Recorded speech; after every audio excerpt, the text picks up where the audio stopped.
Welcome to So Ama Media. Please like, share, and subscribe to the channel if you like what you see. Thank you and much love. Before we begin, take a moment to like this video, share it, and subscribe to the channel. This series explores the texts that were excluded from the Bible, not because they lacked holiness, but because they refused simplicity, hierarchy, and control. Today's text is one of the most unusual and powerful discoveries from the Nag Hammadi library. It is called Thunder, Perfect Mind. This text does not tell a story. It does not describe miracles, commandments, or historical events. Instead, it speaks in the first person, as a divine voice that refuses to be categorized. From the very beginning, the speaker declares paradox. She says she is both strong and weak, both honored and despised, both mother and daughter, both silence and voice. This alone explains why the text was dangerous. Religious institutions depend on clear categories. Good versus evil. Pure versus impure. Authority versus submission. Thunder, Perfect Mind dissolves all of that. The voice in this text represents divine consciousness, but not as a ruler or judge. It speaks as totality, containing contradiction without conflict.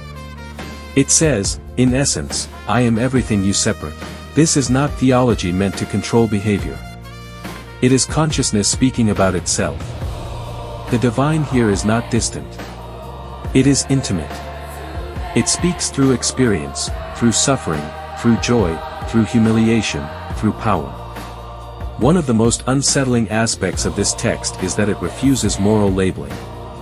The speaker does not apologize for being contradictory. She insists that contradiction is the truth of existence. From a psychological perspective, this text mirrors the human psyche before it is split by shame. It reflects a state where opposites coexist, strength and vulnerability, wisdom and ignorance, dominance and surrender. From a spiritual perspective, Thunder, Perfect Mind represents a pre-institutional divinity, one that existed before religion hardened into law. Historically, this text terrified early church leaders because it could not be preached as doctrine. It could not be summarized into rules. And it could not be used to justify hierarchy. It also carries a distinctly feminine voice, not feminine in gender alone, but in structure, cyclical, inclusive, nonlinear. This kind of divinity cannot be controlled.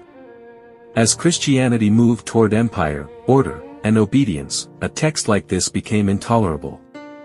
It allowed people to encounter the divine directly, without mediation, without fear, and without permission. So Thunder, Perfect Mind was excluded. Not because it denied God, but because it described a God too vast to police. What makes this text powerful today is that it speaks directly to modern fragmentation. To people torn between identities. Between roles. Between expectations. It reminds us that wholeness does not come from choosing one side, but from holding many truths at once. And that idea, even now, remains radical. Garantani, till the next video.